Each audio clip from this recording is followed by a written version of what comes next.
Hi everyone, I'm Ava Williams, a 28-year-old marketing executive at a major tech company in Seattle, and I have a story to share with you all. Just another busy Monday at work. Emma called from her desk next to mine. Ava, you seriously need to see these analytics reports. The client meeting is in an hour. My phone lit up with a message from James. Hey beautiful, dinner tonight? Got something special planned. That something special turned out to be the most amazing proposal at our favorite Italian restaurant. James got down on one knee, and I couldn't stop crying happy tears. You're the love of my life, Ava. Will you marry me? Yes, 1,000 times yes. I jumped into his arms, not caring that everyone in the restaurant was watching. Emma squealed when I showed her the ring the next day. It's gorgeous, girl, but did James pick this out himself, or did Patricia help?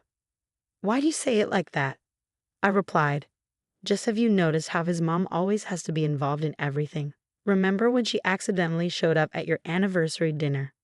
I brushed it off then, but Emma had a point. Within a week of our engagement, Patricia was already taking over. Darling, I've already called the Westbrook Hotel. They are holding their grand ballroom for us, she declared. But Mrs. Reynolds, James and I were thinking of a garden wedding. I replied, oh sweetie, outdoor weddings are so casual, and please call me Mom. My own mom, Diana, noticed my stress during our weekly lunch. Baby, you're not looking happy for someone who just got engaged. Mom, I don't know what to do. Patricia's steamrolling every decision. She even tried to pick my wedding planner. You know I raised you alone after your father left, and I taught you to stand up for yourself. Don't let anyone rob you of your joy. Things got more complicated when James and I started house hunting. Honey, why look at downtown apartments? Patricia interrupted our conversation. There's a lovely house next to us in the suburbs. Mom, Ava's office is downtown, James replied, but his voice lacked conviction. Later that night, I confronted James gently. Babe, I notice you rarely disagree with your mom. She just wants what's best for us, Ava. She's always been there for me. But shouldn't we make our own decisions? Emma's words from earlier that day echoed in my head. Ava, I love you, but you need to open your eyes. This is just the beginning. If you don't set boundaries now, Patricia will control your entire marriage. Looking at James's conflicted face as he checked another message from his mom, I felt my stomach twist. I was madly in love with him, but Patricia's shadow seemed to loom larger every day. The woman even had opinions about what coffee maker we should register for. As I lay in bed that night, I couldn't shake the feeling that my dream engagement was slowly turning into something else entirely. It's totally normal to have mother-in-law drama, I told myself, but deep down, I knew this was different. This was just the tip of the iceberg, and I had no idea how right I was. Black is much more appropriate for someone with your history. Patricia's words echoed through the bridal boutique. My hands trembled as I clutched the white lace gown I'd been dying to try on. What exactly are you implying? My voice shook with anger. Well, darling, I've heard about your college years, 3 boyfriends. White is for pure brides. The boutique owner's jaw dropped. My mom started to speak up, but Patricia cut her off. Diana, perhaps you should have provided better guidance. Single motherhood must have been challenging. I called James immediately after, tears streaming down my face. Your mother just humiliated me in front of everyone. Baby, I'm sure she didn't mean it that way. Mom's just traditional. Traditional? She's telling people. I'm not pure enough for a white dress. Later that week, Emma rushed into my office, her face pale. Ava, you need to see this. I was double-checking the vendor contracts when I saw it. They're all canceled. What? How? Someone called, claiming to be your wedding planner. They used Patricia's email address. Emma explained, her voice shaking. My phone buzzed with a message from Robert, James's dad. Ava, we need to discuss the prenup Patricia suggested. It's just business. James and I had never discussed a prenup. That evening, I discovered something far worse. Screenshots of my private Instagram messages circulating among James's relatives. Messages from years ago, taken completely out of context. Did you see what Ava said to her ex in 2019? Patricia's group text read, James deserves better than someone so disrespectful. I confronted James. Your mother's spreading lies about me. She's just protective, Ava. Protective. She's monitoring my social media, canceling our vendors, and now this. The final straw came during the rehearsal dinner planning. Patricia was reviewing the guest list with the coordinator when I overheard her say, "Oh, Diana William? No, she's not attending. Remove her." I stormed in. "You're trying to uninvite my own mother." "Well, dear, it's a sophisticated event. We need to maintain certain standards." I turned to James, desperate for support. "Maybe we could compromise." "Compromise?" I snapped. "She's alienating my mother, spreading lies about me, and trying to force me into a black wedding dress. When will you stand up to her?" Patricia smiled that condescending smile.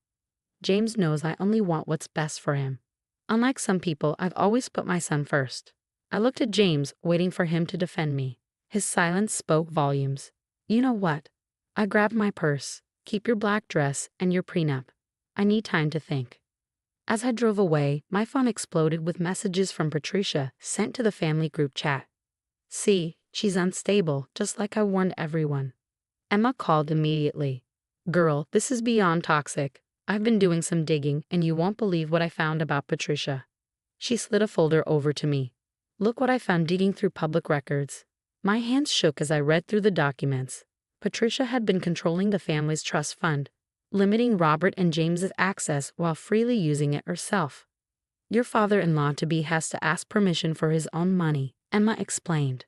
I scrolled through more files. "And those loans James gets, they're his own inheritance." There was more. 3 other ex-girlfriends had reached out after my social media post. "Listen to this text," one of them wrote. "Patricia told everyone I was cheating. I lost all my friends." I marched into James' office that afternoon, evidence in hand. "Babe, we need to talk. Now." I spread out the messages, documents, and photos. "Your mom destroyed all your past relationships. Here's proof. She's doing the same thing to me." James's face went pale as he read through it. "This can't be. Mom wouldn't." His phone rang. Patricia's name lit up the screen. I grabbed his hand. "Don't answer it. For once, just listen to me." Tears formed in his eyes. "All these years, she said she was protecting me." "She's controlling you, James. She's using your inheritance as a leash. But she's my mother." Just then, my phone buzzed. It was the wedding venue. "Is this Miss William? We received a cancellation request from your mother-in-law." "What?" "No, don't cancel anything." James overheard and finally snapped. "She's canceling our venue now without even asking us." "That's not all." I pulled up the trust fund documents. "She's been controlling your money, your relationships, your whole life." James slumped in his chair. "I know she's difficult, but how do I just cut off my own mother?" "I'm not asking you to cut her off," I said softly. "I'm asking you to stand up to her, to choose us." His phone kept ringing. Patricia again. "I can't do this anymore," I whispered. "Until you decide what you want, the wedding's postponed." "Ava, please. No. I love you." "James," I said, tears in my eyes, "I can't be part of this." "But I won't marry into this manipulation."